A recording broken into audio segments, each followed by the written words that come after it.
Asa Production.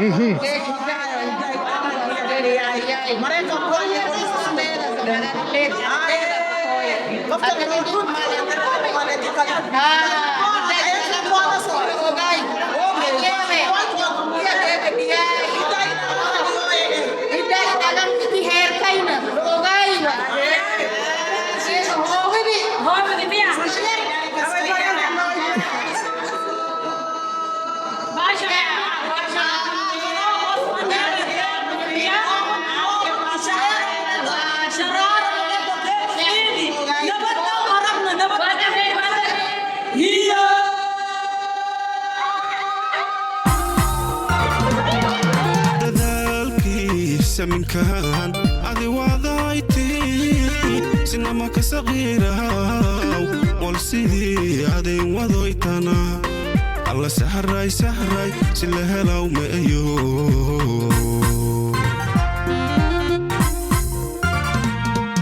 دذالكي سمن كان عذي وضعيتي سينما كصغيرة والسيدي عذي وضعيتنا الله سحراي سحراي سلها لو مأيو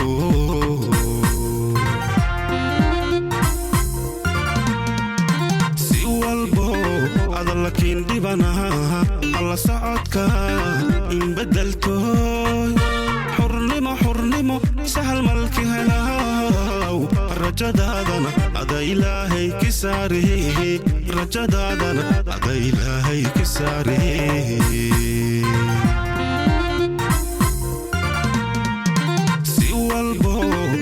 لكن ديبانا الله صعدك إن بدلتوي حرنمو سهل ملكي هلاو الرجاد هذانا هذا إلهي كساري الرجاد هذانا هذا إلهي كساري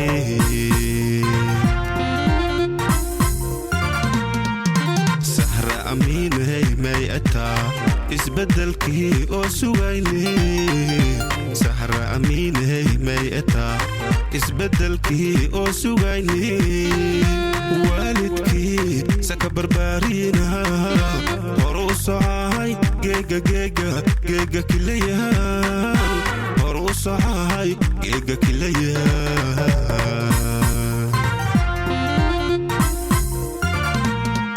sahra amiinay may'ata isbedelkii oo sugaynay sahra amiinay may'ata isbedelkii oo sugaynay waalidkii saka barbaarina horu socay geega kilayahan horu socay geega kilayahan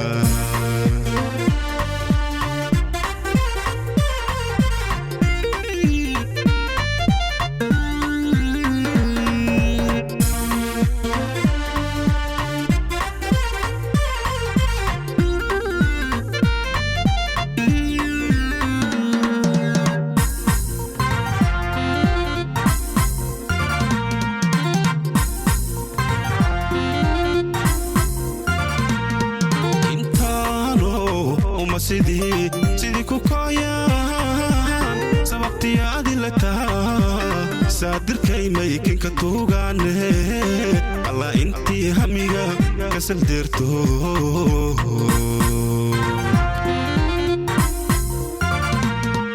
intaano uma sidii ku kooyaan sababtii adilataa saadirkay maykinka tuugaane الله انتي هميغا كسل ديرتو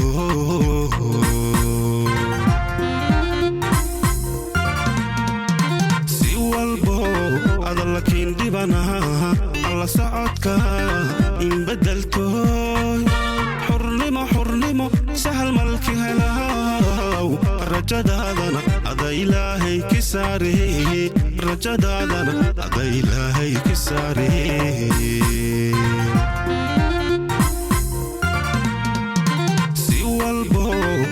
لكن ديبانا الله صعدك إن بدلتوي حرنمو سهل ملكي هلاو rajadaadana ada ilaahay ka saare rajadaadana ada ilaahay ka saare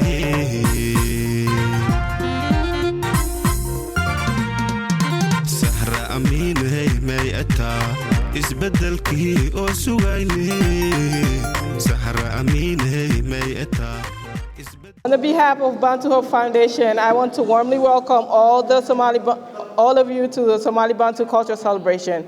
It's an honor to see so many faces here, family, friends, leader, and community partner, all gathered to celebrate who we are, where we came from, and the process to continue to make together. Before we begin, I want to take a moment to thank all our community partner volunteers and organizations who make this event possible. Today is just not about remembering our history, it's about celebrating our identity, our assembly, and our unity. The Somali Bantu story is one of the strength, survival, and pride from generation to generation. Our culture has remained alive through tradition, our music, our language, and our community spirit. Tonight, you will hear from speakers, poets, performers, who represent the heart of our community. Those who continue to build bridges, empower youth, represent our culture for the next generation. Once again, welcome and thank you. Thank you for being here to celebrate with us. Now is a great pleasure to introduce our director, MC, the two passionate community leaders who continue to inspire and connect us through their work, Nazar Wilio and Saeed Romeo.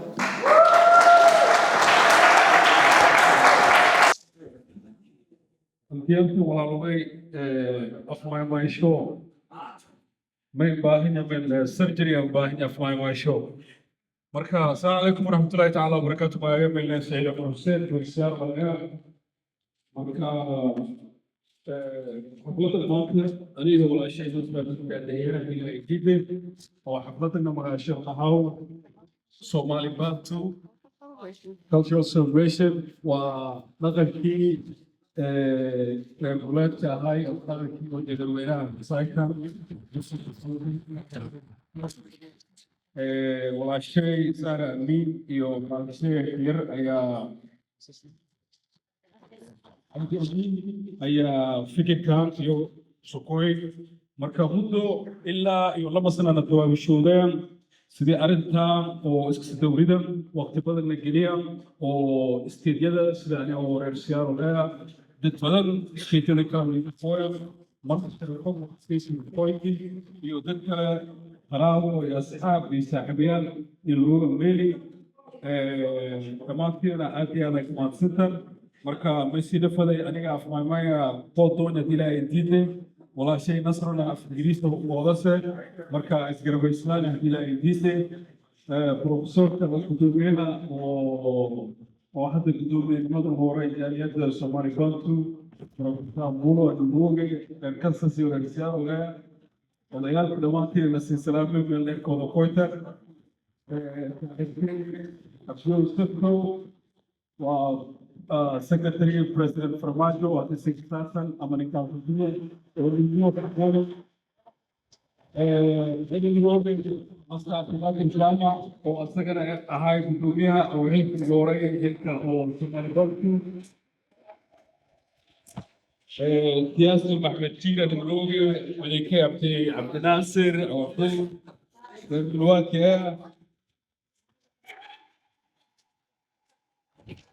marka qof walba qodaashaalka musuqo karo dhammaantiina odayaal karo inay garadka asxaabta saaxiibayaalka maamooyinka walaalowey gabdho marka dhammaantiina maysiinaya surwaada aad iyo aadna maanta maalinkii oo dhalankan oo ameerika dabaaldegayna wey dadkii martiina aan sheegano haddii si derbiyaalka daytoona makeekad iyo baatiyaalka iyo uraliinta idinkaasna sida soo kale kuuliga jeede marka kan bilaabway waldagna meelo ku toosow laakiin waa tartiib dareerada deegane oo hulkana muushiisana damba masaladii kiibina aragtoona marka insha Allah taala surwaada siile mar laba ay marsid.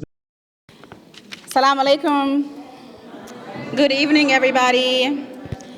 My name is Nazra Wilio, and I'm honored to be here today as your MC on behalf of Bantu Hope Foundation.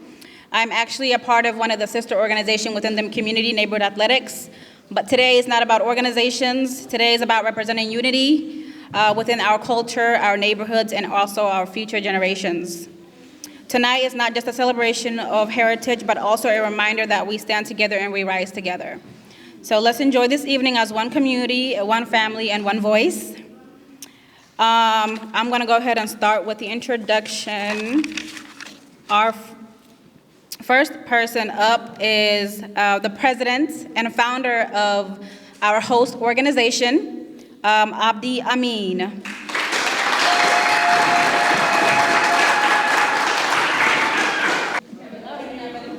Y'all can hear me? Assalamu alaikum.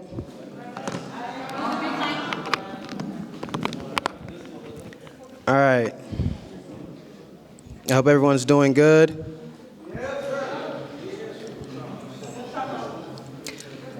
Just making sure everybody's listening. All right. So, assalamu alaikum everybody, and good afternoon or good evening. My name is Abdi Amin. I know some people know me here. I see a lot of uncles and aunties. But for the people who don't know me, I'm going to introduce myself, okay? My name is Abdi Amin. I'm 24 years old. I was born in a refugee camp called Hagardera in Kenya and came to the United States when I was 4 years old. My family moved to Columbus in 2008, and we have lived just about everywhere.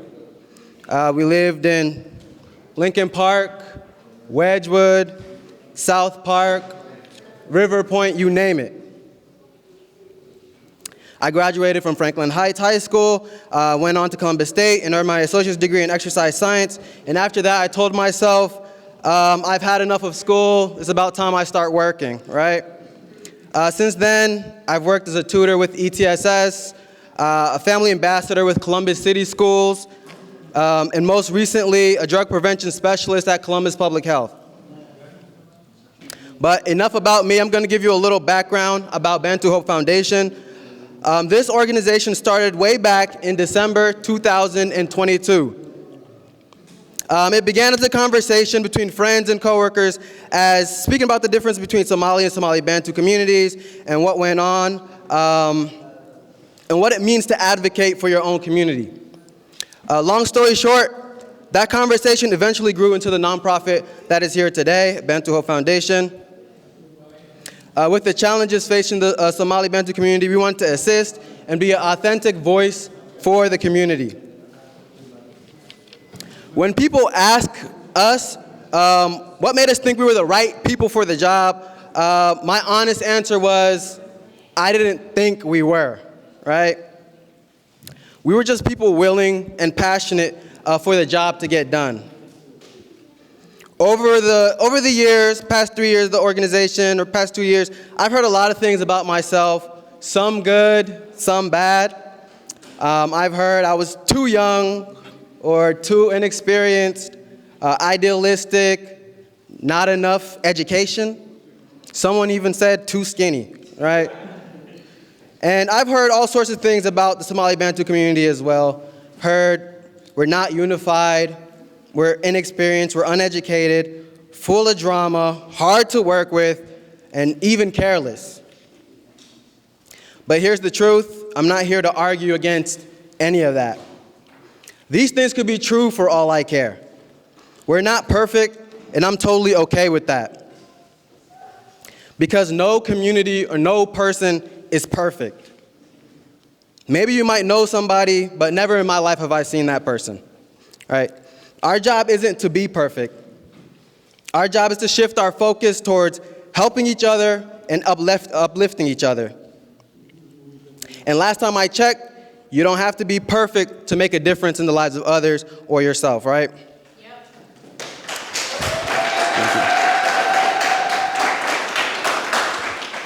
Most of the time, you just have to be willing. Too often, we hold ourselves and our community to a checklist with impossible standards of what we should look like, what we should sound like, even what we should act like, before we feel that we're ready or deserving. Well, I'm telling everyone today to throw out that checklist. We have to accept ourselves today and believe that our community is deserving today, not someday in the future. Not after everyone gets along, not after people stop arguing with one another, not after we have it all figured out, not after everyone gets on board with the program, especially not after we're perfect, right? If we can't accept ourselves today, flaws and all, the day will never come. We have to work with who we have and what we have right now, because that's all we got. And honestly, that's more than enough. I mean, look at all the wonderful people that are here today. No one's gonna walk into our community and fix our problems for us. That's like inviting guests over and expecting them to clean your house. No guest is gonna wash your dishes, mop your floors, or do your laundry. Whatever mess there is in your community, it's our job to fix it, it's our job to clean it up, and our job to address it. And that is the main goal of Bantu Hope Foundation. That's why we are here today, to celebrate our culture, to celebrate each other, flaws and all, to honor our people, to bring awareness not only to our struggles, because we always hear about what we're struggling with, but to bring awareness to our beauty, our strength, our unity that we have today, to shine a spotlight on the positives. With that being said, I want to say thank you to all the people who cooked, all the people who planned, all the people who believed, and all the people who care. This is our very first cultural celebration, and I want to thank everyone who was able to come and make time for this event. Inshallah, many more to come. Thank you so much. Hello? Okay, thank you so much. Ooh. Thank you so much, Abdi, for that heartfelt message. Next speaker on the list is Fatuma Hussein and Rawa Abukar. They're going to be giving us a brief history about Bantu history. Okay. Ha, walaalkay Abdi, that was beautiful. Aday Fatuma Sudawada. Iyo Maam Rawa Rawete. دياروا كان كشقيو لما ديال الزقابة ميا أو أكتو سلام عليكم سين سلامي أنت إسلكويتي ما ضحى شرفت لي باقش هذا النوع تمدي ما حسني وحنيدي وصلوا بي قام فرنان حبي إياه قام فرنان كيف فرح بميل روكس دوايس you welcome may seen danay horta magagay masin sheegnay waayo geega happy you happy khasana Raba Abukar wayan magagay Raba Abukar may konolia Columbus Ohio I live Columbus Ohio kang maldewo ba mo ani na dewo sinarifwa khastana الحمد على شكر على الملك أنا نصيب لي أصدق عليه يا أخي 2006 مال ده هينه إلا ناو إنه community ما قباينه جا community نيصباحي زهرة أمين يا ولني قبتي 2006 إلا ناو إن دولا ويركي ديدي ملول بيقلني ولا كسوايني لما تنسى نقول إلا جيجا زهري ميدكتنا قبتي هلبسين كباهنا انت كويتي ما لحظاين شرفت الله هلبسين كباهنا كوميونتي ما قباينه كوميونتي هلني هذا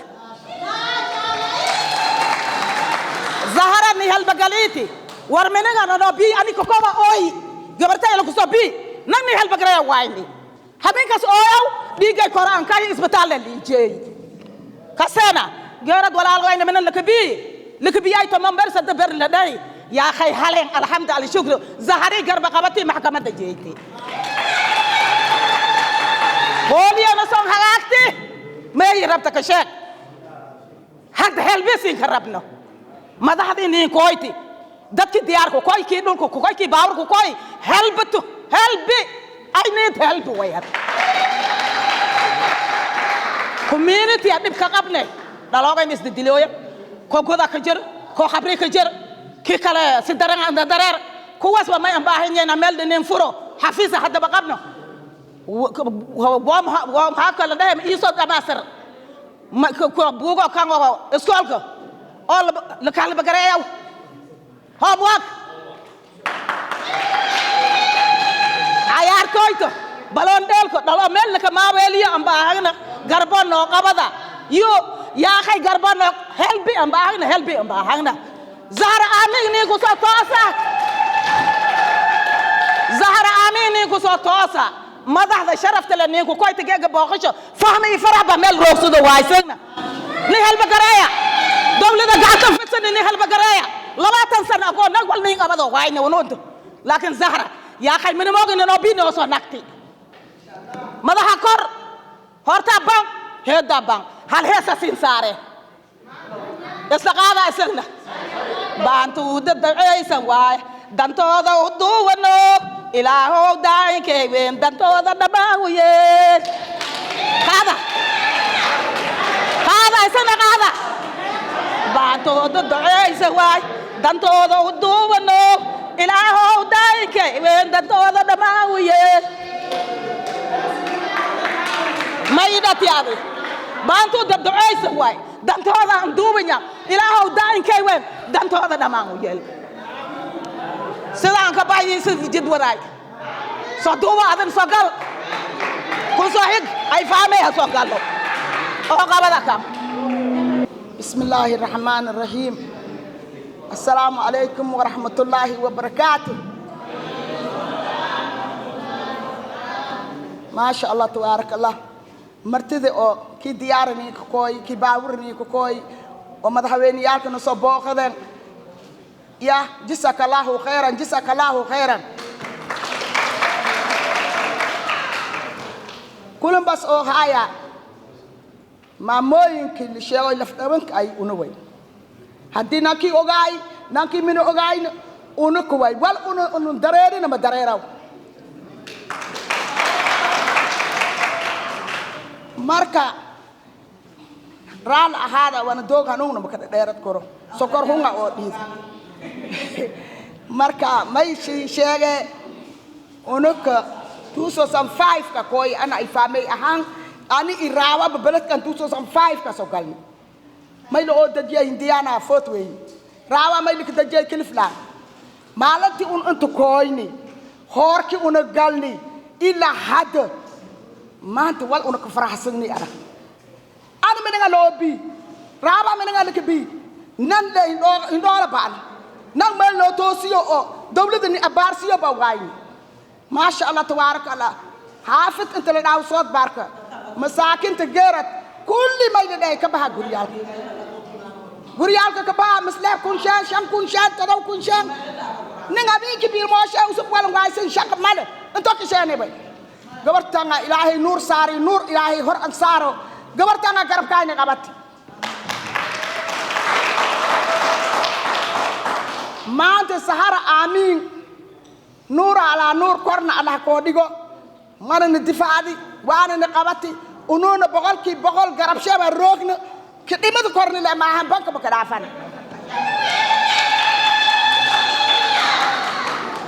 إنك والبر مركي ياري إنك والبر مركي لك داو تعديت على بروت ما يبقى إنك وقته ميل بميل عملا ميل كي صباحي وي marka meelan ka faadni dalogayna jeelan dhamaadeen dalogayna habaalan dhamaadeen walna fiijuna ka hayna male marka unugina meelan gaalada yani shanti ilaaha gisheen gabadhan hadda aamanaad ween ka haysan gabadhan helba gareeyto marka kheer ala ka dhigo soo dhawaada martidi madaxweyniyaalkii kooyan soo dhawaada magaalada way baladka way marti ay soo dhawaada inta ka bayan ما سنت تاسنا ماما فاطمة سيرة هايتي مكان نصر بوغا بوغا هيدا فمشت سراسة تذكر بشرطو استيل كوكوة سنينيك فاما I am going to be interpreting for the non-my speakers, so you guys kind of have an understanding of what was going on. So both of those moms were just basically explaining their challenges that they face in the community, all the hardships this is basically a celebration. They were just acknowledging that today is a celebration, and thanks to our host organization, Bantu Hope, as well as our Hilltop Area Commissioner, Zahara, who's helped them through homelessness, amongst other challenges. So that's just a brief summary of what both of those women were sharing with us today. My wholehearted belief is that when you empower a woman, you empower a generation, and that's exactly what Zahara is doing right now. So that was just an acknowledgement to our sister Zahara. So for those of you who don't speak English, that was just a brief summary of that. We're gonna go ahead and move on to our next speaker on the list. We have Abdi Septo Ambure.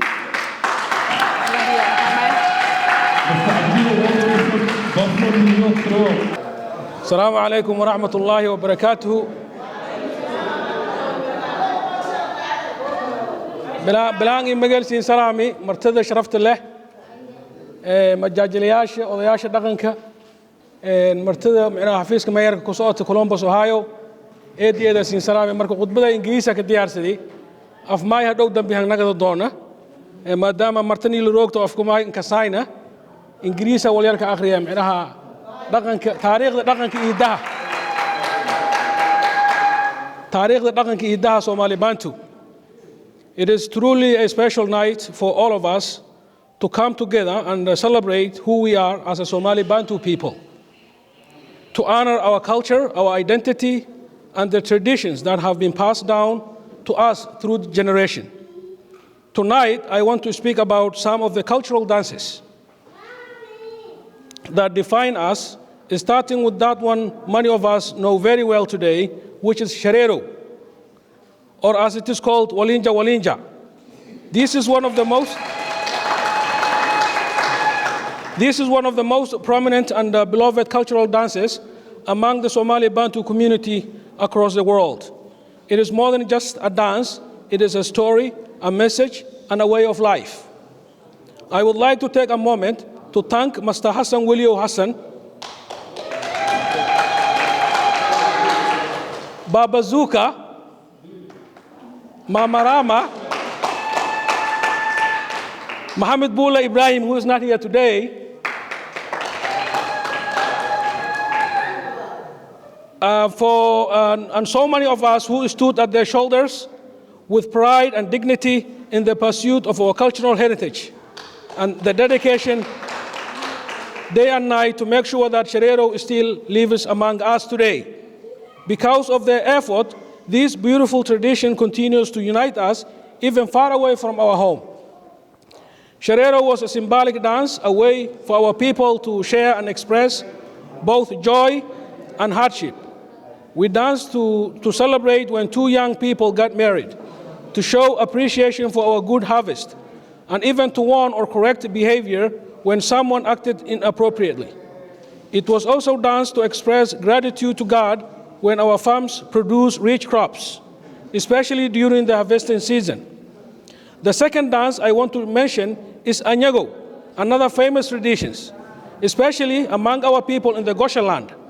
Villages used to compete through Anyago when farmers produce abundantly, but it was a secret way to pray to God for rain. Our lives in Somalia, most of us, depended on rainfall. And when the rain did not come, people had to migrate in search of food. This dance also carried healing powers. It was performed to help barren women to drive away evil spirit and to bring peace and unity during times of difficulty. One of the songs of the Anyago tradition dance of the Somali Bantu people is Lugulue, Lugulue, Congo, Lugulue, Lugulue, Congo.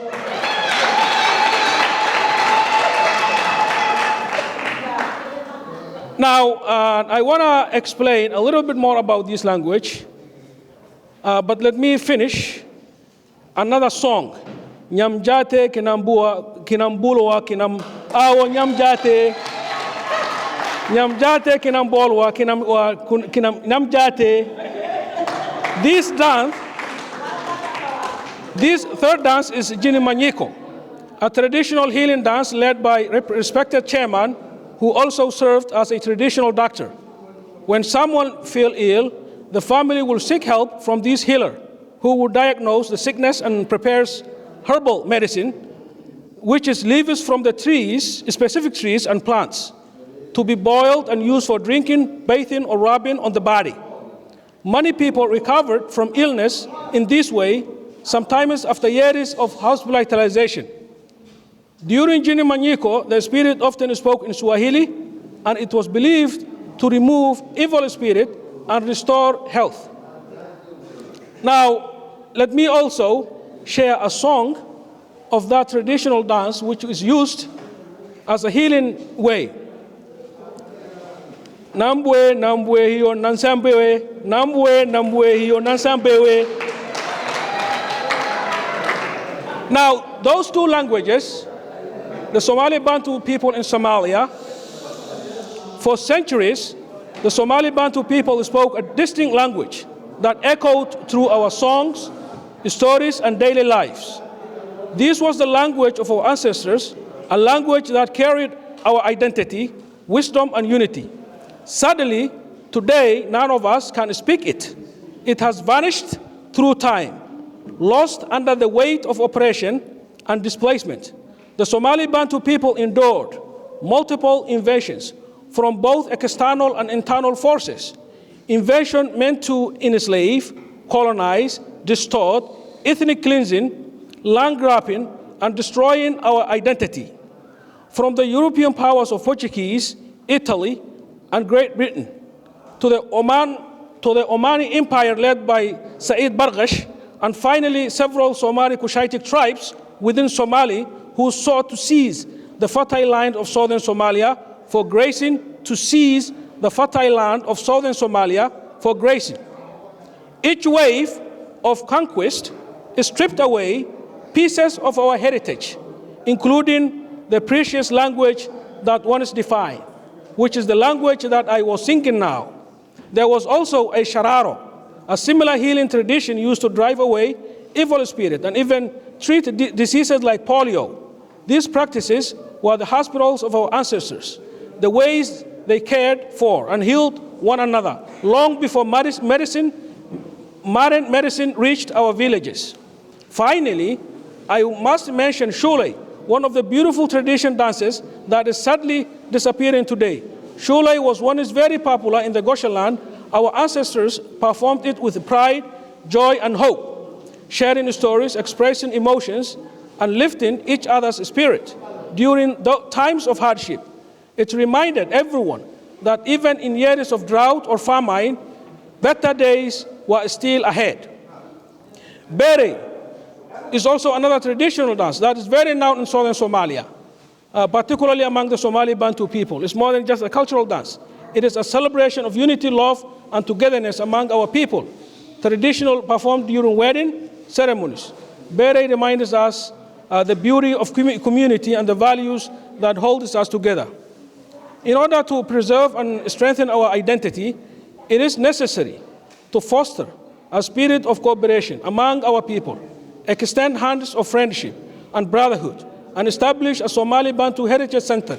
Such center would serve as a place to write, craft, and preserve our cultural traditions, and to honor those individuals who have consistently shown passion and dedication in keeping our heritage alive. Somebody like Hassan Wulio Hassan.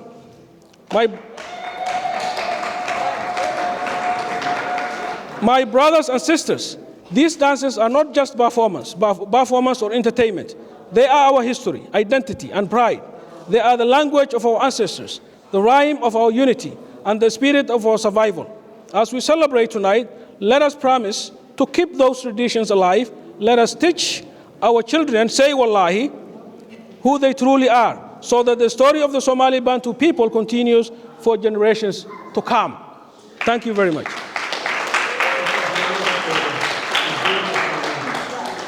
ما يمكن نقدر مركز أفكم ماي ما دام اللغة الإنجليزية أو دتك يعني ميلوك أسب من شيء رقم فرق بدن الله هيني أنت سومالي إنكو كوين هسب بدن يدي دقنين هاي dadka Somali Bantu oo micnaha yani South Somali deganay luqado kala duwan ka hadlaayeen labadan luqadan aan ka heesay nyaasa iyo nyaaw yalahe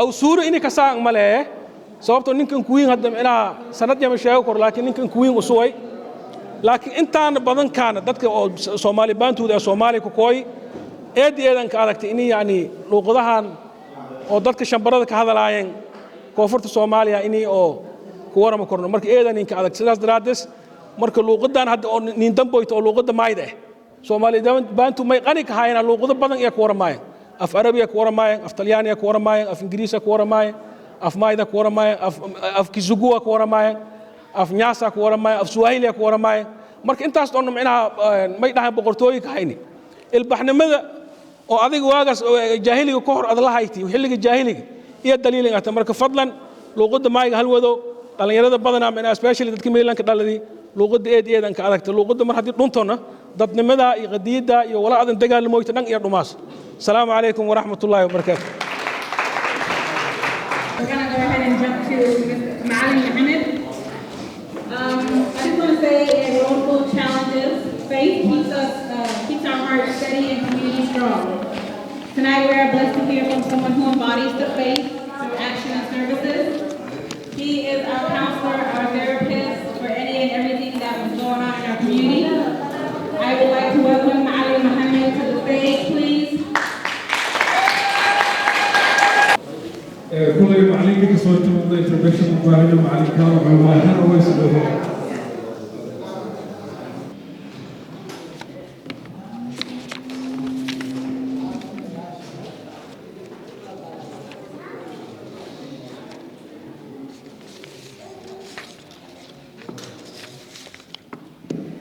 السلام عليكم ورحمة الله تعالى وبركاته. And I would like to say to everybody, how is your evening, everybody? Good evening. Good evening. So my name is Mr. Mohammed, Ma'alim Mohammed. And basically already we had some introduction already ahead of me a little bit. Let me say a little bit about who I am, so to the community basically. I am a teacher who has been teaching the last 18 years. Mentor the youth and vice principal at the school currently, and then also a director at a Bilal Masjid currently as well too.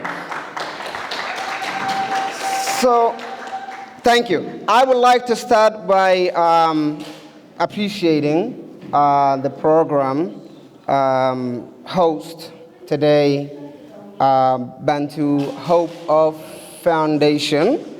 And basically, the invitation that I received from the vice president of Bantu Hope Foundation, and Sister Sahara Amin, I really appreciate that, number one. And also, whoever has done a lot, I know she has a lot of shoulders around that's walking through this program. Like Abdi, who's the president, I see, a lot of faces. I cannot name everybody, but I like to say this is amazing that we have basically not like, we're climbing the stairs, but now we are in the middle of the stairs, and then we just have to push forward to make sure that we get where we're heading to, because we have a vision. I do believe that, inshallah ta'ala, Bantu Foundation, there's a reason why it's there. They're not like ghosts or anything, they're real people. And this is part of the reality today, inshallah ta'ala, that we have people sitting here because of Allah subhanahu wa ta'ala, because of the program that they put it together for us. That makes them real, inshallah ta'ala, and we are going to ask Allah subhanahu wa ta'ala to move forward with blessing, inshallah ta'ala, and the services that they're doing for our community today, inshallah ta'ala. May Allah subhanahu wa ta'ala make you guys, inshallah ta'ala. Already you guys are doing amazing, but we're going to pray Allah subhanahu wa ta'ala to make you the people who, inshallah, stepped out like you guys already done and forward, inshallah ta'ala, bi'idhnillahi ta'ala. I'm going to pray that from Allah subhanahu wa ta'ala. And in my, today, I don't want to say a lot because I only have, a couple of minutes. I haven't prepared a lot, but I just want to make sure, like, we understand what a unity, for us, like, to be, all of us, like, to be together, united.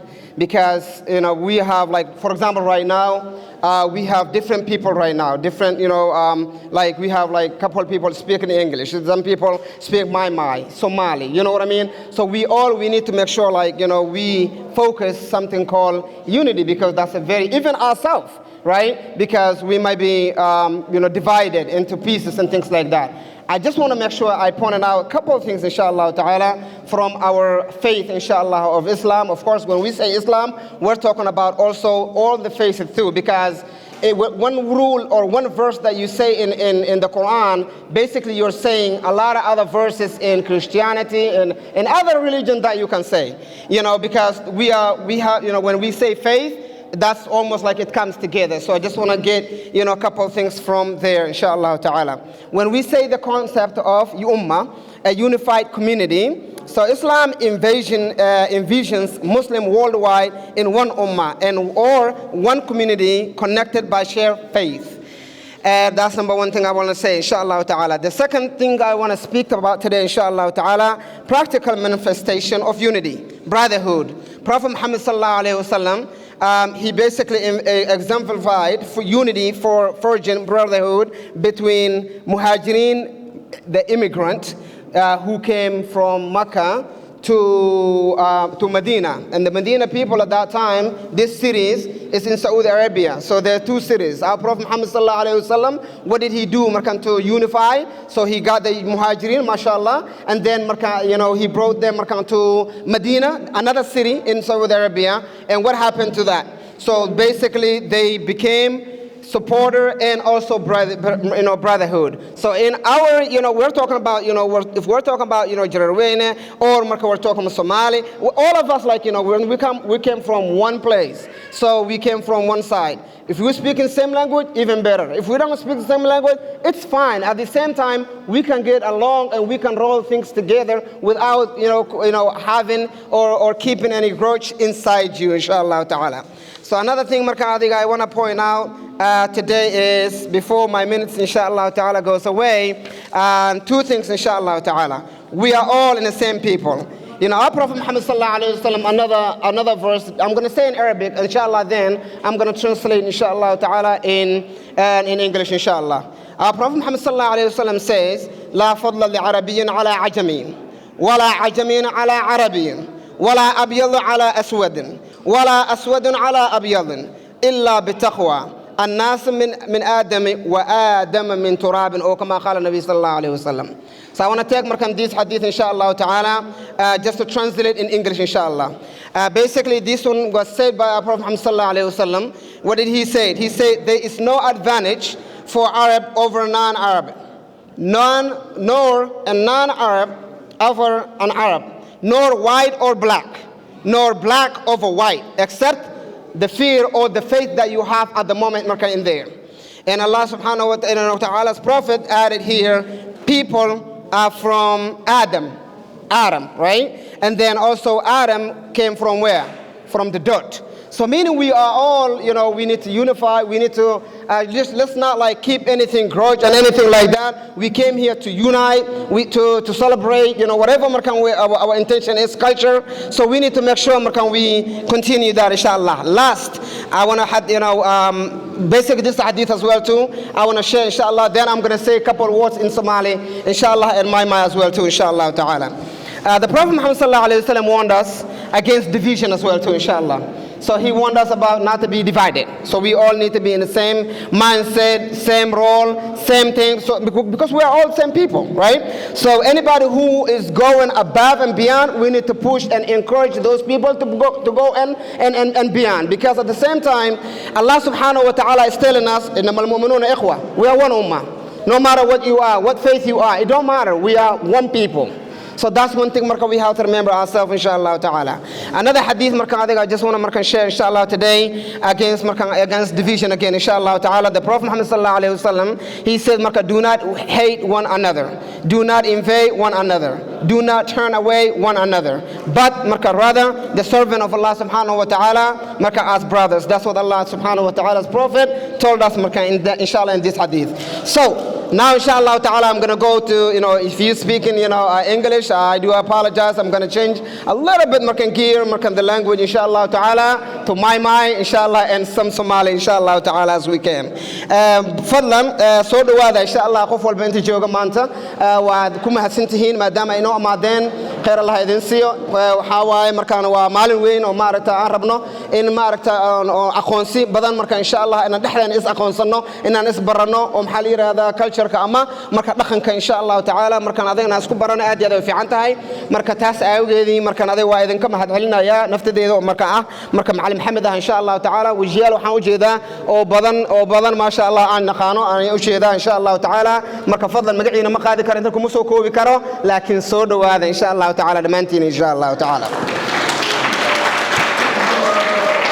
intaas ka dib inshallah luuqadayna markii kasteer aan laabo markaan macnihi markaan geeg iska kooy maanta eeteeda markaan adiga aan dareensana markaan anagan may jeclaadayna marka dhinaca diiniga ina marka qayb yar inaan kitaabado zaid ina ka dheerado markaan hadana weli ma rabo may lay tilmaamay dardaaran yar inshallah ta'ala naftadiin sin dardaarmo horta number 2 markaan adiga may waa markaan adiga waxyaaladan ogaadan intii aan ku koodi umba dul maray hadii ilaahay indid inshallah number 2 markaan may ogaadaseena horta marka adiga dadka oo la dhaho marka adiga hadda inta iska keensheen ilaahay subhanahu wa ta'ala kor Allah aan qaado Bantu marka Hope of Foundation hada ogaada dad dhalinyaro waay oo isbahaysidii oo raban ina marka adiga community walka bedelaan macnaheedu marka may ogaadaseena qofka bini aadanka haddii asaga dhaho aniga wal iyo markaan adiga sameeyo raba community-ga aan ogsogna meelin ku qoyno ogsogna xaaladun ogayno ogsogna xaaladun geeg roognan eeteedan ogsogna ina markaan adiga dhalinyaro markaan adiga oo maarata ilaahay subhanahu wa ta'ala nin subiyon ilaahay din sheeko qoyti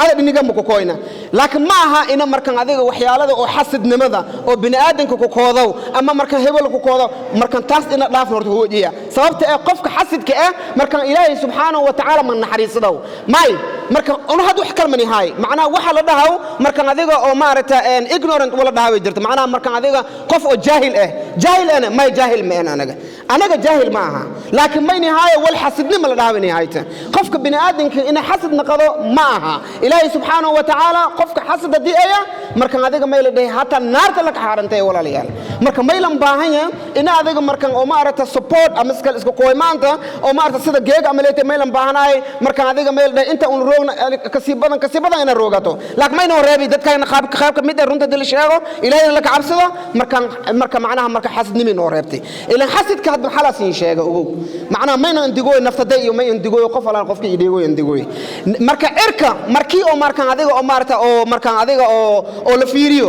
khaladka koow ka dhiyo the first mistake oo markaan adiga that happens markaan adiga macnaha on the sky is markaan adiga may xasidnimo way xaasidnimo way kanku halka koowaay oo maanta aan naqaano dhinaca xaasidnimada markaan u baxno qofku walaalkaada xadad xasido waa aad iyo aad ay markaan dhibaato u tahay maxaa yeelay ilaahay subhanahu wa ta'ala qaladka oo marka oo xagaas ka dhacay muxuu ahaa shaydaanka oo u tagay aadam muxuu yiraahday geedkan cun marka muxuu yeelay xaasidnimo okay marka soo degto hoos imaaw waxaad imaanaysaa arlada marka timaado maxaa hadana markaan adiga khaladka koow bilaado muxuu ahaa xasidnimo maxaa yeelay qaabil markaan adiga iyo haabil baa markaan adiga waxa isku dagaalan gabadh baa isku dagaalan xasidnimo ay ahayd hadana marka taas ayawgeeda taas horta ilaahay anaga shaafiyo lacalla hadda naftadeeda ay nafteeda ay ku jirto ama markaan qof alaala qofkii arintaas dareemayo Allah ka shaafiyan leeyahay insha Allah ta'ala markii koowaad marka taas aabadiye markaan adiga khayrtan damboyto marka nabiga kaleeyhi salaatu wasalaam xadiidkii aan sheegay baa lagu qadayna kanaga marka waana ka baxay insha Allah ta'ala xadiidka nabiga kaleeyhi salaatu wasalaam mayle marka in isnaacdan marka qofkii kala hanacne mayle marka adiga qofkii kale ina asaga fasharo oo banaanka jeeyo sidanga eta maya marka nabiga kaleeyhi salaatu wasalaam diidi marka may diiday nabiga ina anaga marka adiga oo dhabarka is jeedino nabiga diidi kaleeyhi salaatu wasalaam may dhahay marka in is dabar jeedan dhahay nabiga kaleeyhi salaatu wasalaam may dhahay marka adiga mar walba marka ahaada dad walaala ahaada marka taas aabadiye Bantu Foundation marka adiga Hope of Foundation marka adiga wala bilaaben walaagii bilaaban welina ma dhammaana dhasata maseena iyo soo macnaha maywa mar walba may dadaalooyna inay push gareeyaan oo sii wadaan marka ilaahay marka subxaanahu wa tacaala dhammaantayna qalbigaan allah iska hiro dhaloogasay marka insha allahu tacaala xasadnimada ama waxa la mid ah anaga ku wadno hal dhaafo waa markan adiga laf oo maaragta macnaheedu geedda oo hadda markan adiga bilaabadii waaye marka insha allah duco iyo markan rabna ina markan adiga aan dadaalno inta uu awoodna ina aanu dadaalno maay dadkan hadii uu dhinsho aan hoogsana macnaha markan adiga may naqadaana dad oo maarta shal markan shal baxya naqadaana han sameeytantaas ilaahayna ka cabsada arintaas siin dardaarame markan biidnillahi taala hada wa billahi tawfiiq salaamu alaykum wa rahmatullahi wa barakatuh. Can you all hear me okay? Awesome. My name is State Representative Christine Cockley, and I am in my first term representing the west side of Columbus. Thank you all so much for welcoming me into your community this evening. Even with being on the other side of the language barrier, I can truly tell how much pride and love and joy is in this room. And I'm so grateful to be able to experience the celebration with you all. I had the honor of hosting quite a few of you over to the State House to visit for a meeting to talk about how I can be a partner in the Bantu Somali community. And I really am looking forward to continuing to build that relationship. It's been such a joy watching you all grow and advocate for your community and continue to celebrate in Columbus, Ohio. So I would love to continue to be a resource for the Somali Bantu community. Please reach out if I can ever be of service. This is a wonderful celebration. Congratulations, and thank you for having us. All right, let's give it up for State Representative Christine Cockley. One more time. So I'm going to speak Somali. Marka assalamu alaikum wa rahmatullahi wa barakatuh. Aad iyo aad bay farxad noogu tahay dad waaweyn badan baa jooga waalidiin sharaf leh marka farxad waxay noogu tahay inaan idin imaano runta aniga waa xildhibaan Ismaaciil Maxamed oo degmada saddexaad North East side of Columbus marka runtii anytime aan fursad u helno inaan u nimaano meel lagu dabaaldegayo dhaqanka iyo culture-ka Soomaalida farxad bay noo tahay sharaf iyo karaamo waxaan rabaa inaan uga mahadceliyo walaalkay gudoomiye tiir baa jeclaan lahaa aad iyo aad inaan uga mahadceliyo runtii iyo wafdiga dhanba soo hogaamiyey barnaamijkan sharaf bay noo tahay in dhaqankeena inaan ku faani karno inaan degannahay deegaan oo cod ku haysano dad Soomaaliga aan doornay anaga hadda markaan joognay State House-ka marar badan waa keenaa calankeena kor u taagnaa kooda luuliyo farxad bay noogu tahay marka markasta aan ka soo qayb gali kartiin dhaqankeena iyo culture-keena ku faani kartiin farxad bay noogu tahay mar labaad iyo mar saddexaad aad baa idinkaga mahadcelinayaa runtii jaaliyadiina sharafta leh insha Allah barnaamijkan iyo barnaamijyo badanna oo ka soo qayb gali doonaa marka assalaamu calaykum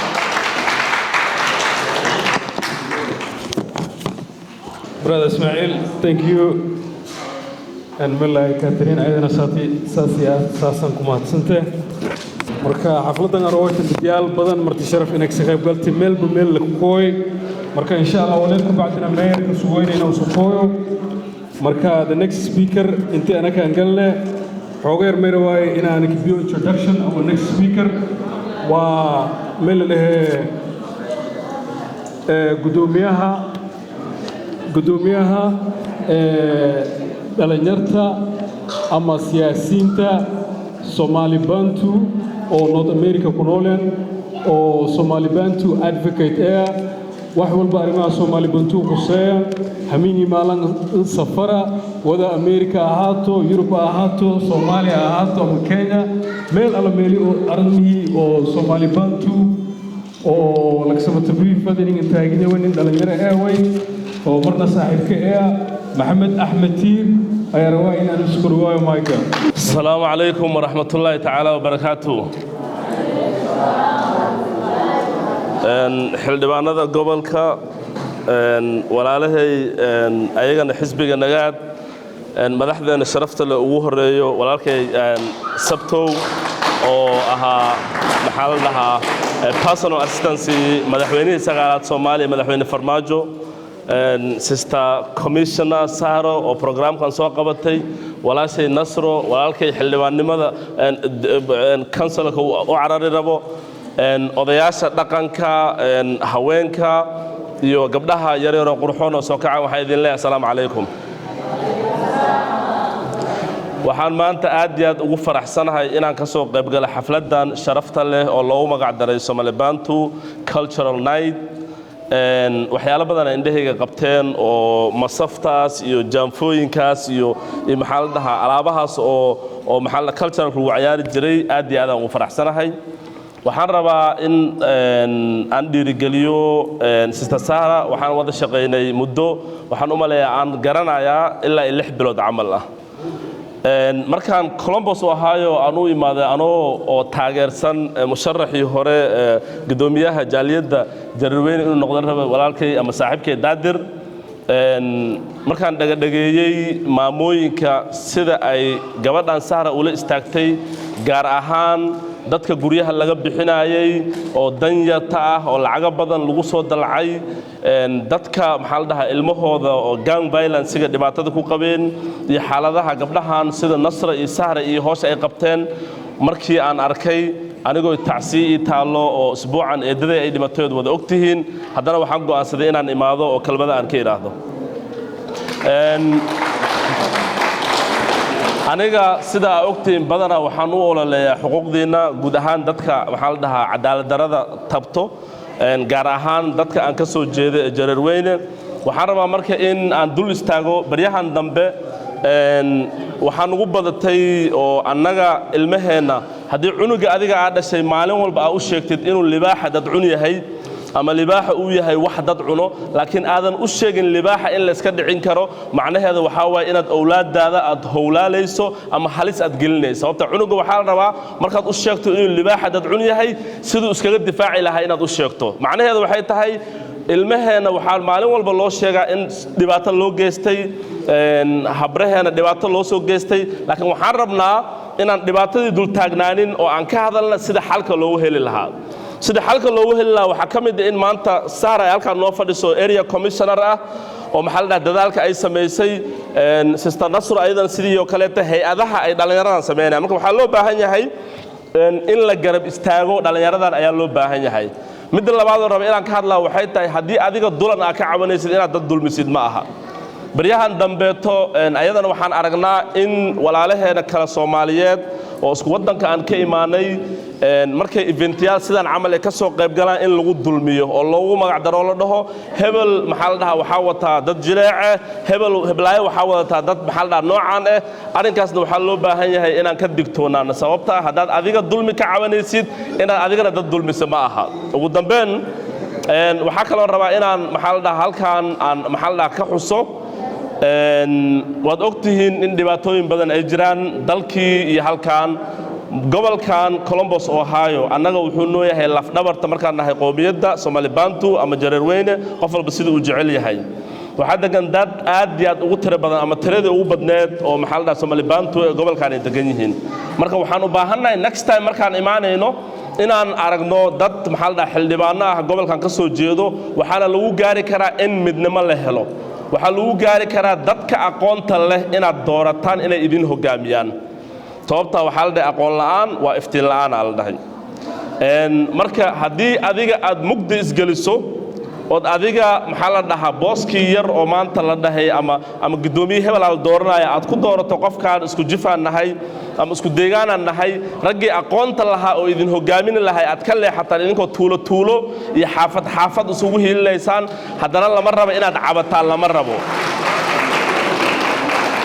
sababta waxa la rabaa waxa aad ka cabanaysid wax xaq inuu ah haday fursad ku soo marto waa inaad ka faa'iideysaa marka waxa loo baahan yahay odayaasheena oo sharafta leh halkaas fadhiyo iyo kuwa maqanbo wadankan Mareykanka ilaah baana keenay waxaan ku imaanay aqligooda waxaan ku imaanay annagoo qaaraan iskaga aruurinayna baaquli bura ama baaquli galey maanta oo Mareykan joogno shaqeysano saacadii intaas oo doolar lagu shaqeeyo inaad cabatid waxay cadeynaysaa dadnimo xumo iyo in adiga aad isliidayso Mareykan la wada jooga wax dad maxaa la dhahaa cunsuriyad ka cabani kara malaha cunsuriyada Mareykanka ugu dhaceyso waa mid ku dhacda dadka madowga dhan dadka muslimiinta ah dadka Soomaalida ah marka qofkii si gaar ah asoo Mareykan joogo uu cawado macnaheedu waxay tahay adiga iska cabanaya haddii aqara lagu geeyo xataa waad cabanaysaa haddii aad ku cabatid adoo Mareykan joogo sababta ah waxaad haystaa fursad wax ku barato waxaad haystaa fursad haddii xildhibaan la noqdo xildhibaan baad noqon kartaa haddii gudoomiye degmo la noqdo gudoomiye degmo baad noqon kartaa haddii mayor la noqdo mayor baad noqon kartaa waxay ku xiran tahay aqoontaada iyo dadaalkaaga ku xiran tahay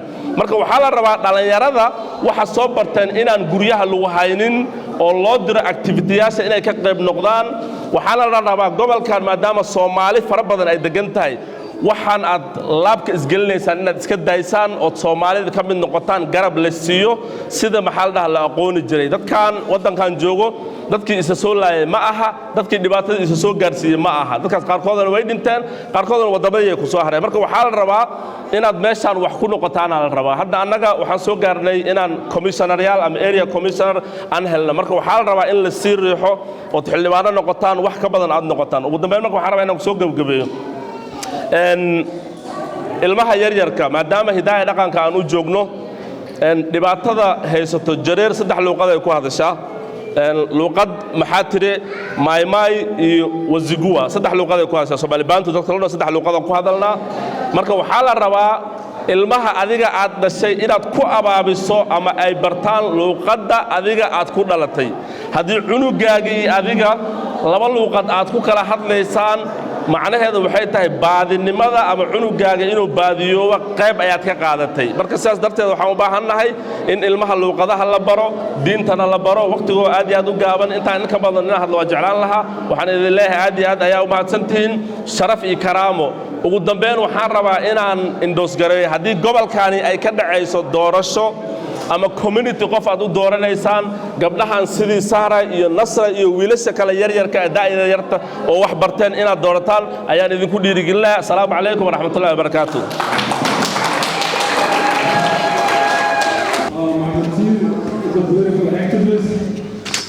Somali Bantu advocate basically the things that he spoke about the Somali Bantu community believes in inclusivity. Everyone has a voice, and every voice matters, whether we're in America or back home in Somalia. Our youth, he touched base also with our youth. He said our youth are the heartbeat of our future, full of talent, energy, and unstoppable potential. Somali Bantu women also, he said Somali Bantu women continue to lead in strength, grace, wisdom, shaping families, and communities alike. And he also encouraged our people to take part in leadership, politics, because representation starts with participation, whether we're in America or back home in Somalia. Together we stand for unity, empowerment, and progress. Marka, our next speaker and our introduction Kibiro, or Nicholas Naea, our assassin, many koi wala digine mshaka wasika digine Seattle iyo Kansas digine kusau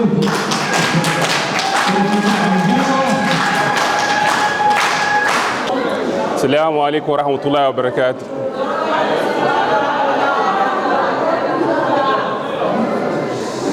La dego Shakira shawara ura la da yawon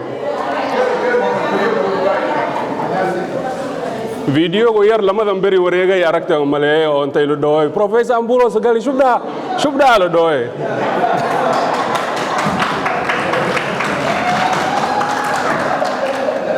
marka professor ambulo sagali wal yar la hada aflagaada badan dhiyoytuna deegoyne aflagaadadaasna wal mangaragaano maynu loo codsadayna af ingiriisku koodo laakiin hakna mangaragoy unig ka badanna dadkan marka dhib male walaagas kaftana oo ahayti magaagay Usmaan Maxamed Iise way kanaanisi Professor Ambulo kukoy magaalada Kansas City Columbus Ohio ogaada ina etan laf dhawarka Somali Bantu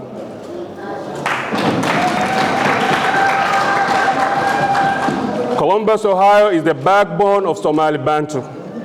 This is our hometown. كلكم نوجادا هدين وجاي نوجادا إن شاء الله.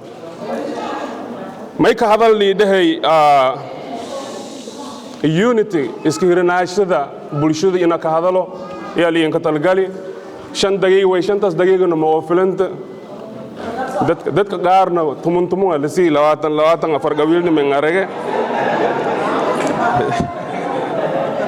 مارك ما أنت ميلن تبال دقوي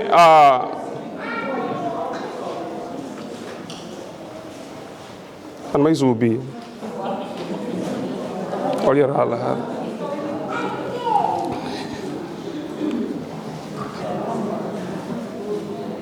ميلا make other the importance of our culture. The importance of the culture. Culture is very important in our society. It provides us senses, identity, and belongings, guidance, behavior, and foster community. If we talk about identity, culture helps us define who we are and providing senses of belonging and connection to our history, values, and tradition. Culture also gives us our behavior. It provides us tempo, acceptable behavior, influencing how to communicate, act, and view the world. The purpose of culture. Culture, it norms us the value, can give us life senses, and the the purpose of stability. Creativity. It also gives us culture creativity. It offers us a value for personal experiencing through the story of the customs. Culture builds our community. Culture, social stability. Culture, harmony, and peace. The most important thing that we have, when we want to value to one another, we have to first have a very beautiful culture that builds our community so that we can get peace and stability. If we unite ourselves, then we can be who we want. If you want people to respect you, if you want to have a value, if you want to be united, you have to stand for your culture. If you don't stand for your culture, then you are done.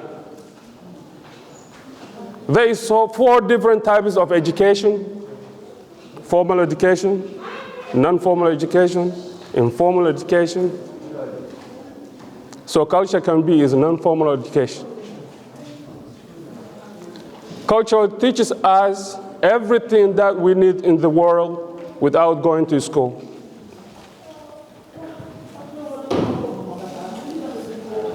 I would like to change my language into my mind right now so that people can understand.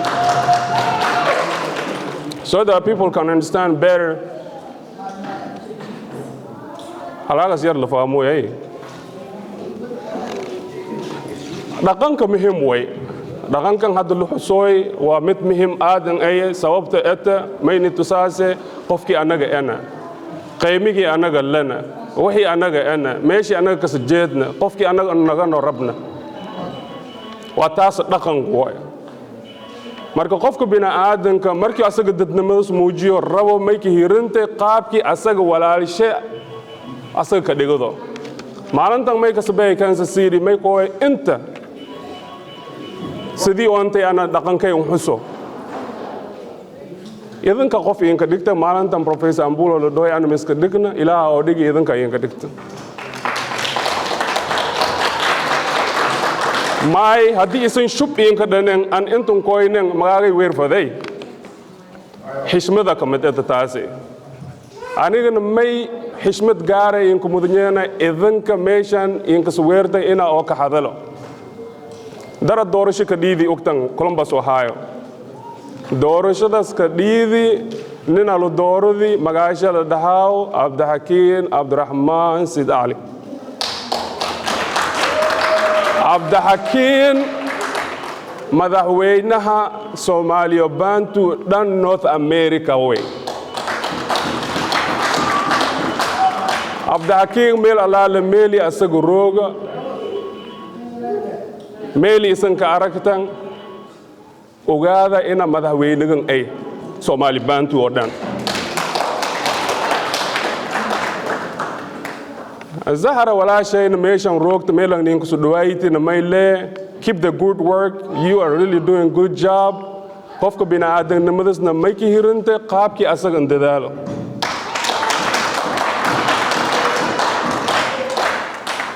doo haddii la badiyo udi dhale hilaawe marka doogay anigi sukoowawa kullugaana may isku waxyigeliyaane dad jira oontay isdanqadawa kullugaana miraayada markii ruugsano ina iska aragtan Professor Ambulo ina iska aragtan Zahara ina iska aragtan Mama Faadima ina iska aragtan Mama Rabia ina iska aragtan oday kasta oontay adakiin aki markii miraay ruugsto ina ka dhax aragto masawarkaas ay mayki tusooye qiimigii qofku walaalka adakiin lay adi walaalka qiimo saar karta adi walaalka qiimo daran ka rid karta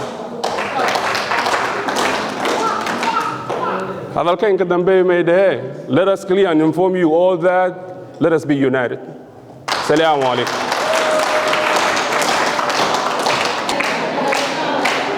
Thank you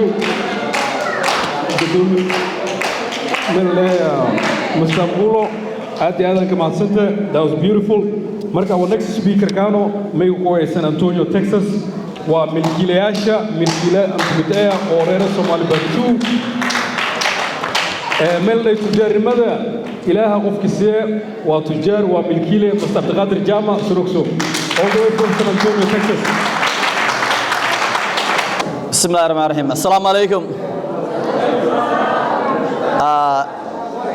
I'm so honored to be here. I just fly from San Antonio, Texas, just to attend this event. And we really appreciate it for their dedication and the hard work to Sister Sarah. Appreciate it.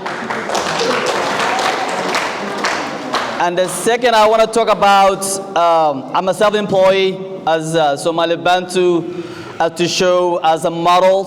What I want to try to make sure that our young generation is not only to do the online business or to be the actual business in the store. There are so many opportunities that we need to be motivated ourselves. And on top of that, for example, I can give an example. This Somali Bantu Hope Foundation. So they help themselves for such long time. And I was trying to make more fundraising for them just to make sure the office they have is functioning. So what motivates me a lot for Sister Zahara, she makes such dedication jobs, and everybody knows, especially in Columbus, Ohio. So, and Michaelas Augustin Dulmare, and Mark Maynton Taganya, and Anaga Walasha and Zahara, and Hadiat and Columbus, Ohio, is in Oak, the Darky Subidi, Hafiz, the Mountain California, Ohio. maysiinka dhiirigeliye haddii oo donation ha yaraado ha badnaado ina gabaran la taageero ayada ma dhahoyto aan beesisiya ma dhahoyto laakiin wixii markaasba xafiiskan ina laan hirne dhaqaale ahaan markaasba ina furanaado marka sarfeysay qowlad meek madaya sida youth programka iyo ama after school programka ina la support gareeyo marka taas aan garabkan ruga dilaayeen insha Allah assalamu alaykum wa rahmatullahi wa barakatuh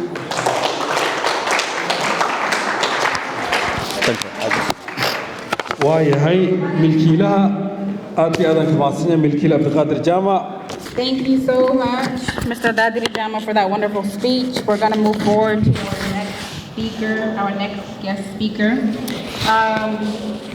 Her name is Layla.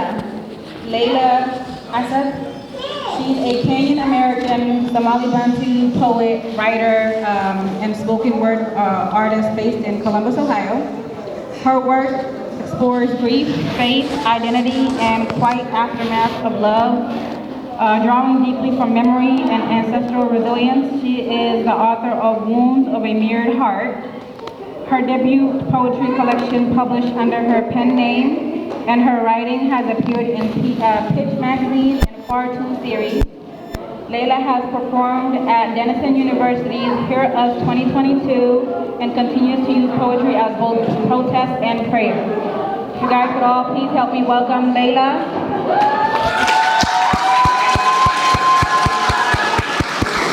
Assalamu alaikum.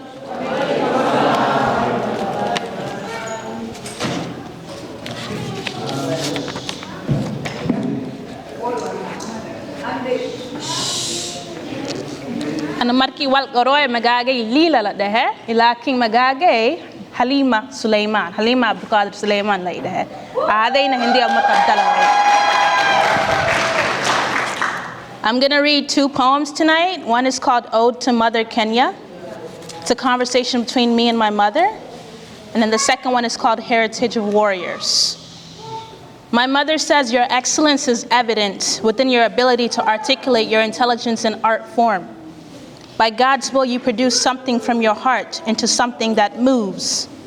That in itself is incredible. Why do you doubt yourself? Is your existence not evident that you are what you wish to be, a perfect imperfection? You are a mold of God's design, every single moment, mistake, and phenomena, and 6 million years just to breathe life into the person you are. And you mean to tell me that you don't think you're good enough? You are your greatest gift. You are your greatest investment. You are everything. Don't you ever forget that. And here's the second piece that I had wrote for tonight. It's called Heritage of Warriors. We were made here in between the twang of my ancestral tongue and the hearth of my people's land. Blessings of our motherland wade in the rain, and we yearn for the things we once wanted to neglect. And in the yearning, we have epiphanies of ourselves and the complicated history of our relationship with our dreams and our people's pride. We are birthed here in hues of brown and green, in between the crevices of the heavens and the earth, we come to life. We pray here, we grow here, soiling our roots and watering our branches. We find ourselves here, we find hope here, and we despair here. We fall apart like quicksand and fall into each other like silk here. To put the pieces back into place, learning not to allow the turmoil of the past dictate the fathomless light of our futures. And we hold these truths to be self-evident, that the lives we lead are difficult to maintain, but we take pride in not strength, but tenacity. Redemption in the faith we bleed for, in the faith we kneel for, in the faith we hope for, the faith we weep for, and the faith we bury our misgivings for. We keep moving forward with our ancestors' prayers, a passage right by the laying on of hearts and hands.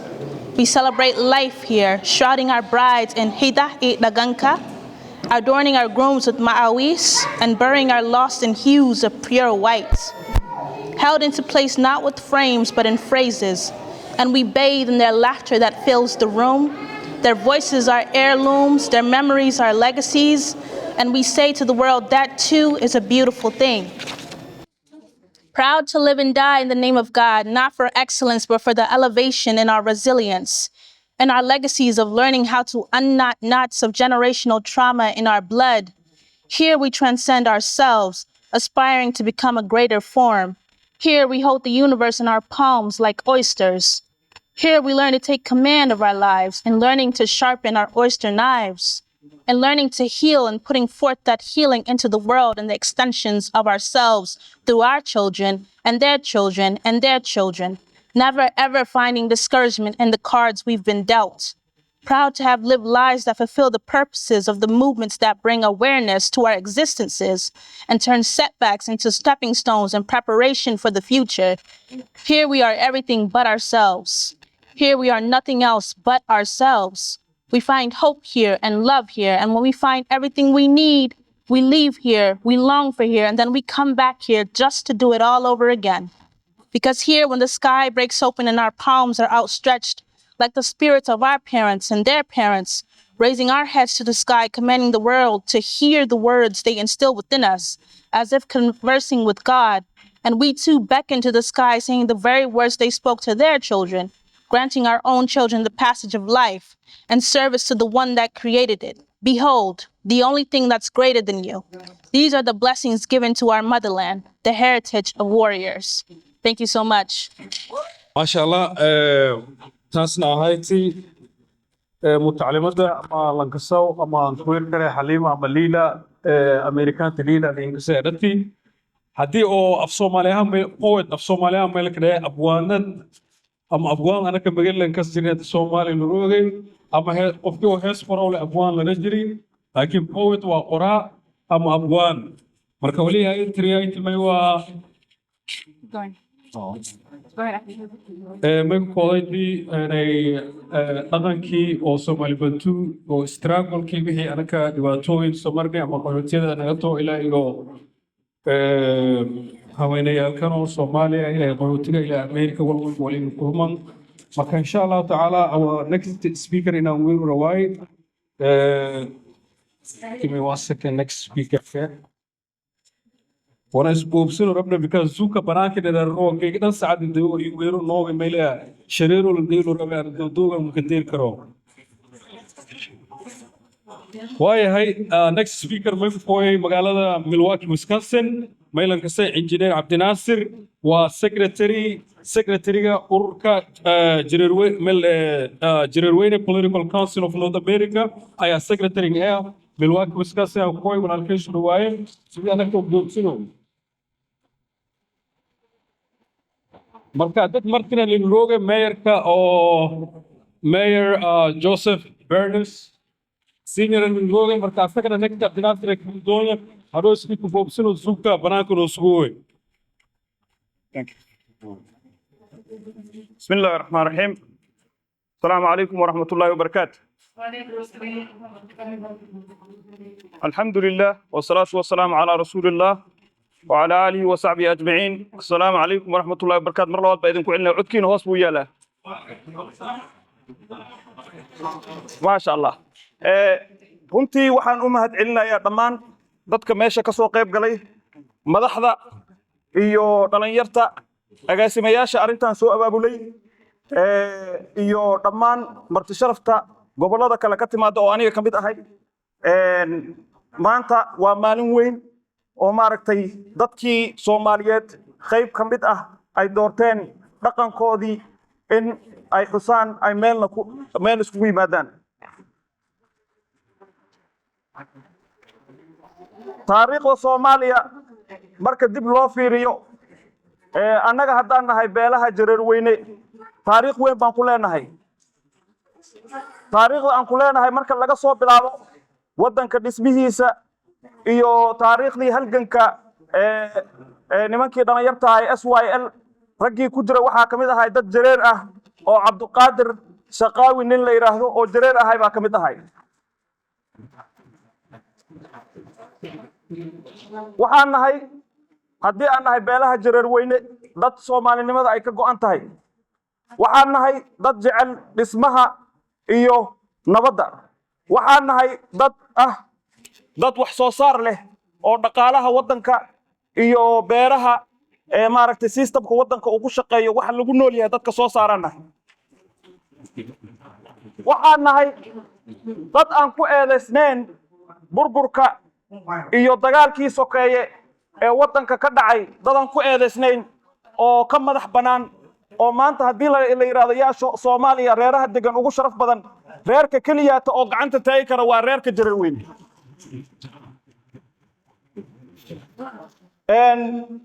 intaas waxa weeye taariikh ahaan anoo qodob u soo koobaya haddii adiga aad garan weydo waxa tahay haddii adiga aad aqoonsan weydo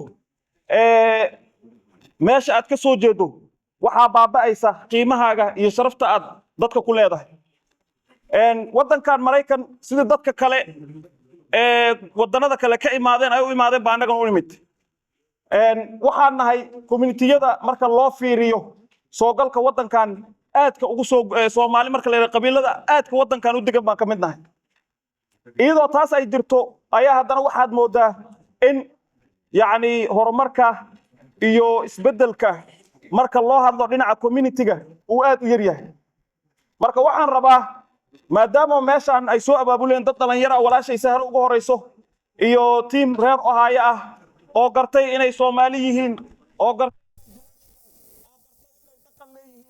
oo dadkooda u wacday oo dhaqankooda inay xusaan go'aan ku qaatay maadaama ay soo abaabuleen waxaan rabaa inaan runtii ka hadlo waajibka haddii aan nahay Soomaali ama jareer haddaan nahay jareer weyne waajibka inaga saaran inaan isku imaano oo dad isku xiran oo wax dhista oo horumarkooda ka shaqeeya inaan noqono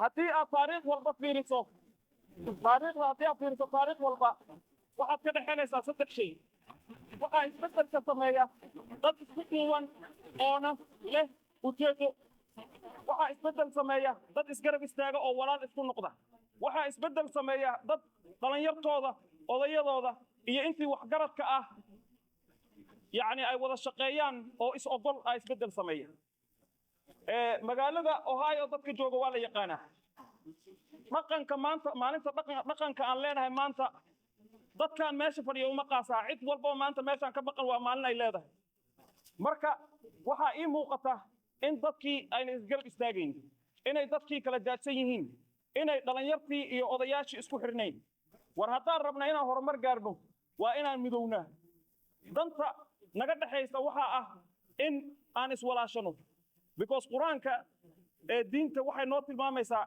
in dadku ay iswalaashana waxtasiduu bixablillahi jamiica walaa tafarraquu marka ujeedkaygu wuxuu yahay waajibka dadka saaran ma aha shanta waqti inaad tukato salaada ma aha inaad bil ramadaan kaligeed aad soonto ma aha waa inaad noqoto qof walaalkiis haddii la dulmiyo isgarab istaagi kara waa inaad noqoto qof dadkiisa ku dhex jira oo dadkiisa wax u qaban kara muslimkana nabiga calayhi salaatu wasalaam markuu uu qeexayay saddex qaybood buu ku tilmaamay shakhsi ummadda dulmigiisa ku dhibaateeya qof wax tar leh iyo mid aan waxba tarin waxaa ugu khayrka badan kan naftiisa wax u tara ummaddiisana wax u tara haddii aad dadka dhex degan tahay oo shantaada waqti aad dukato aana soonto aad salaado qof islaama tahay ama soomaalinimo aad sheegato aad cilmi leedahay ama aad tahay qof caqli leh oo waaye arag ah oo ummaddiisa wax u qaban kara haddaa gurigaaga iska fadhiso waajibkaaga waa gabtay mas-uul ma tihid ilmahaaga meelay ku ciyaaraan ma haystaan ilmahaaga meelay tagaan daday dhex galaan ma haystaan haddaad wax dhisi laheyd haddii aad dhalinyarta isku keeni laheyd haddaad ka shaqayn laheyd community inuu dhismo haddaad ka shaqayn laheyd inay yacni dadka adigu aad ka soo jeedo inay wax noqdaan adiguna sharaf baad heli laheyd cunugaaga hadduu banaanka u baxna kama washani marka insha allah kolley hadalka waa soo koobi doonaa 5 mirir baa laysiiyey waxaan leeyahay annaga waxaan nahay haddii beelaha jareer weyne aan nahay dad Soomaaliyeed waxaan rabnaa inaan ka baxno dhibkii waddanka ka dhacay iyo dhibaatada qalbiga naga fadhiso Soomaaliya annaga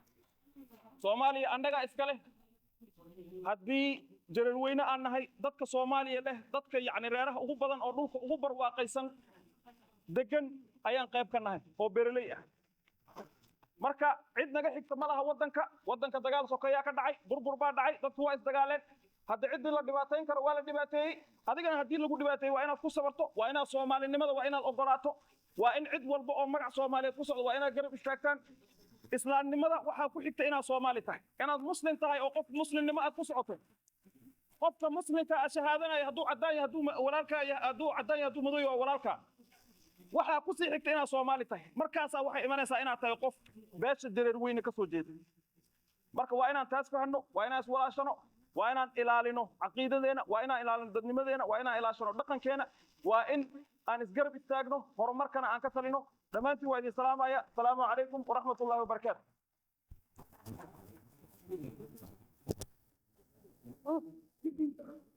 Thank you very much, Mr. Abdinasir Omar, for that powerful speech about unity. The next person coming up, very exciting. I'm going to have Sister Zahara come up here and introduce the mayor of Urban Crest, who's here with us today. Zahara? Good afternoon. I'm back again.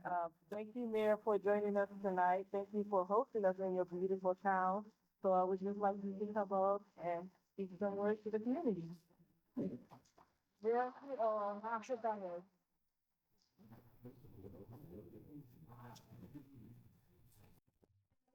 Good evening, everyone. And I ask that you forgive my lateness. I was informed that I needed to be here at 6 o'clock. Didn't know I was supposed to be here at 4 o'clock. But I just want to welcome everyone to the community. I can remember years back when the Somali community first moved into Bending Brook, which was Urban Hollow at the time. There was a separation, and you guys were, Somali community was trying to fit and become a part of the Urban Crest community. And there was a lot of barriers during that time. But as time went on and we got the proper people in leadership, we started to come together and started to blend together. We had issues in the school system with the Somali community. Then I ended up being one of the people that was called up to the schools to help settle things down. And the more that I got involved, the more I understood and recognized that the Somali community was no different than ours, and that we're all in the same boat together, because we are an African American community surrounded by a Caucasian population. So if we were bumping heads with each other, against each other, that just made everything better for the white population around us. But since we started to come together, started to blend together better, I mean, we're not there yet. We're still a long ways to go, but we are further along than we ever have been. Our kids play together, our kids hang out together, and we communicate together. And we are recognized now as one community and not two. So I just want to say that I want to welcome you here, but I also want you to understand that Urban Crest is its own municipality, its own government. It's owned by the people who live here in the community. We have two people who are running for office. This in November, we have Mr. Wallace. Actually, we have three. I'm sorry, but two of them are here. And we have Mr. Wallace. He's running for council seat, and he's our president of council right now. And then we have Florence, who's running for council as well. And as you can see, Florence is of the native tongue, pretty much. And like I said, we're starting to blend together. We're starting to want people who have one thing that I have found out about the Somali community, that we have some bright people here. We have some people with some smarts. We have people who understand systems and how systems work. And if they don't know the system, they learn the system and then they work the system. And that's how you beat the system. And we have enough people in both communities to be able to do that, to be successful, to remain a community that is of African American descent and remain that way and not be overtaken by some of the animosities that run from one community to another. But I want to thank you for allowing me to speak here for a few minutes. I am blessed that I was asked, because you didn't have to, but I appreciate it very much. And I just want to say, one nation, one people under God can do anything.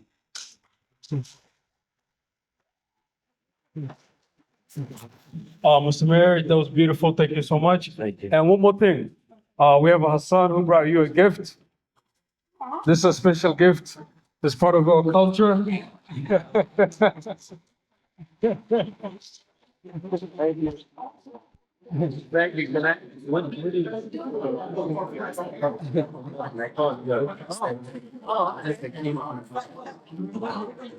You can send me a video. You can see how. Yeah.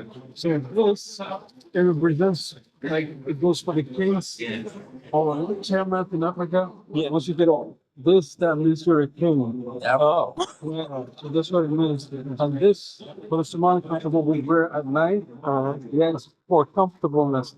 It's okay. So instead of putting on my pajama pants, I can put on it. Yeah. Yeah, okay. Yep. Yes, and one last thing, for those of you who live in Bending Brook, please come out and vote because your vote matters. And I have this, could you hold that for me? I have this form with all of the candidates that are for the people and will be for the people. And I know that these people are not just speaking because I work with them.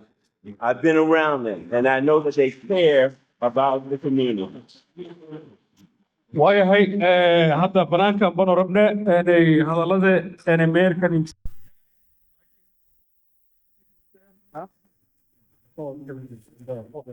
So, pero hal qofood kale oo odayaasha kumite maamooyin bastasaan dheere odayaasha oo Columbus kumite marka asagana labada mukaasina ilaahay diiday hadaba banaanka bahaane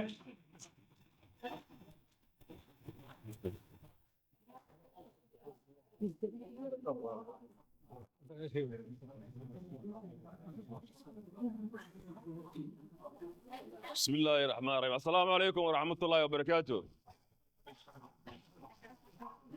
reer ohio columbus magaalada bilaan ragkii haween maysin dardaarime gabar la dhaho zahra waa maalin maaragtaayo ana weligaan aan soo aragna 20 sano ka hor maanta xafiis baa weeldhini ilaaha baa nin weel ay nin weeli zahra waa in maaragtaayo ana zahra ila shaqeyno oo si maanta gacmo wada jir magaalada baan ila shaqeyno marka zahra ina kirnaadno iska raasingne okay ti lamaad maysiin sheegay anaga may anadi Somali Bantu Somali Bantu aduna ana meena waxaa waaye maysiin sheegay maysiin ku bilaabay wadanka Somali anaga di Somali Bantu ana dowladnimo nin diidi ma jiraan muna abaatayni Saabta baan saafni marka dowladnimada walku fayleena haysadayni beeri lahayni en ambiyaal baaytayni aboyaalkayna iyo awyaalkayna may qabaayeen lama naag saddex naag dowladnimada saasarkiya saafni faydin nooree bidi ma jiraan marka taas ogaada marka waxaa waaye wax taguno dhaafoyna walaagaan qaafne gabadhan garapaltiyo wax weligaan arkani una xafiis ma qawaayne xafiiskayna may ahaay eeska juhuudka koo fadheedayna galka fadheedayna maalintan eybala ka fadheysay galabtan u fadheedayn duub ey kontee fadheedayn maanta xafiisa halni gembera ku fadheedoyne kursi ku fadheedoyne makasne marka maysiin sheegay walaalayaal anigu codkasinka badiyayne dardaarinkay waxay tahay gabadhan zahra aan garab istaagno Somalia السلام عليكم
Gang, zuka, dir, ya, dir.